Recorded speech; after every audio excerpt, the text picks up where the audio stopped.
YouTube, what's up? Back again for another daily fishing video here on Andrew Upshaw Fishing. Guys, today we are going to discuss something that happened to me at the Red River that I think each and every one of you can learn from, and maybe the next time you're on the water, it will help you out. But hey, real fast though, if you haven't subscribed to my YouTube channel, make sure you do so. On the next video, we are going to be announcing the winners of the giveaway, so make sure y'all stay tuned for that. But without further ado, let's dive right on into this video. Today we're going to be talking about follow-up lures and why follow-up lures are so terribly important. You know, I just finished up the Red River, and let me just tell you guys, it was a tournament of what could have been. I made some really terrible decisions on day 2, and we're going to probably do a breakdown video here in the next few days about that.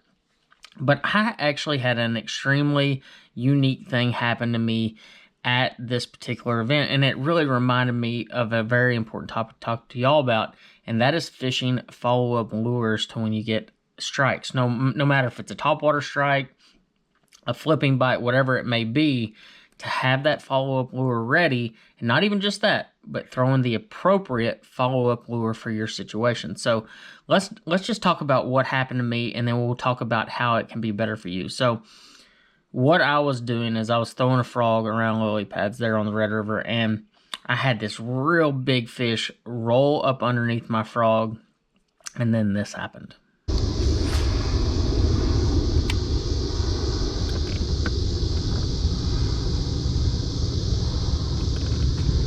Oh, really?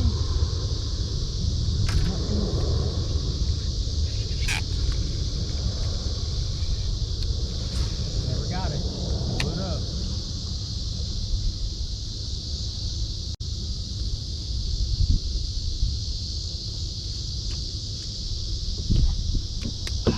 It's not eating.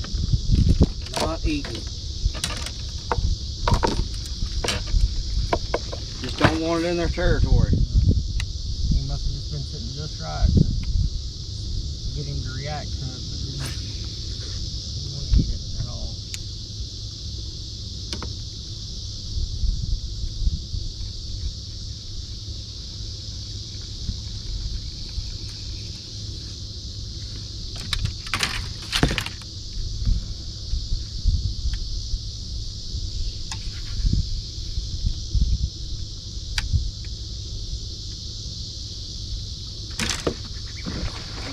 That's a good one. Get him in here.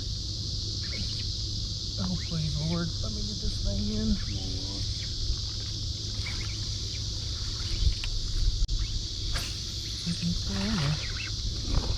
Oh my gosh, that's a nice one. That's Jeez. a nice one. Good job. Fucking flipped back in there and he ate it. Yep. What you using? Just a rage bone. I guess I should have been doing that the whole time. So basically what actually happened is that fish, it rolled under my frog, and I threw 4 or 5 different times back in there with the frog. Well, it didn't bite again, but I knew that fish was still there. So instead of just picking up like a wacky rig or something like that, I picked up my punching setup, the same exact setup that I was actually punching hyacinths with, and I flipped it right through the middle of the pad that the fish blew up on. As soon as that bait hit the bottom, fish ate it, set the hook, caught it. It was my biggest fish of the day. Actually, biggest fish of the tournament for me is about a 2 3/4 pounder. And it definitely saved my butt on day 1. But the importance of this is actually picking up the right rod. Now, we all kind of tend to believe that we have follow-up baits ready in all situations, but had I picked up a wacky rig, had I picked up an 1/8 ounce Texas rig or a light flipping setup, I would not have caught that bass. Although I'd have flipped it back into the same area, I wouldn't have actually been able to access exactly where that fish is. So what I want to talk to you about today is having the appropriate backup or follow-up lure when you have missed strikes. Now, I do want to preface this. I want to say it's not just topwater strikes, guys. I mean, you can have a backup lure for throwing vibrating jigs or throwing a square bill or something like that, because I can't tell you how many times I've been throwing let's just say a swim jig around the grass, one hit it and just hit it, and I pick up a single swim bait and throw back in there and catch the fish. So having the appropriate backup lure for all fishing situations is really important. And you talk about people who make really small adjustments that work really well. In this particular situation, I was throwing a heavy enough weight, I was able to get that bite. So I'm going to talk you through a couple different other baits that you should have on your deck in certain situations. So let's just say, for instance, I'm on the Red River as well, and I'm throwing a little square bill and I'm bouncing it or deflecting it off cover. And I have a fish hit it but doesn't eat it. But I know for a fact that I had that bite. A really good follow-up lure is actually a spinner bait or a vibrating jig. Something that I can pitch back in there. I can slow way down. I can kind of control the depth of the lure, and that will get you more strikes. Now, on the other hand, you go to a place like Lake Lanier, you know, a blueback herring lake, and you're throwing a topwater and a fish continually misses the bait.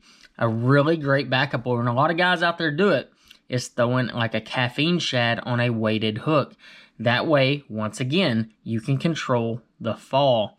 You know, throwing a topwater back in there, you might get that fish to strike again, but it's not always going to commit. And that's one of the biggest problems that we run into when we're out there on the water, is keep throwing the exact same bait in and in and in and not getting that fish to strike. Now, I've also been in situations where I've been fishing docks on, like, let's just say, for instance, Smith Lake, throwing a swim bait around docks and have one knock the fire out of it. I can see him on my active target, but the fish just is not committing. I can pick up a wacky rigged Ocho, skip it back in there, and a lot of times that fish will commit. The moral of this story is you need to pitch baits back in there that you can control the depth. If I throw a topwater back in there, I can't control it because it's going to stay on top the entire time. If I throw a bait like a square bill and it floats the bait back up, that's not a good follow-up bait. You want something that you can throw, it can sink, you can control it, you know, whether it's flipping or in some cases even a swim bait, because you can yo-yo that thing back to you and actually get that fish to commit sometimes too. So it worked out in this situation. Is it going to work every single time? Absolutely not. You know, there's so many times that I've actually been doing this, you know, have the appropriate follow-up bait and not get a strike. But let me tell you guys, in this situation, it made an enormous difference having the correct setup. And I know y'all can learn from this, because the deal is, you look at guys like Jacob Wheeler, for instance. That dude, when he goes fishing, he knows the exact follow-up bait to rig, and he pays attention to those little bitty details.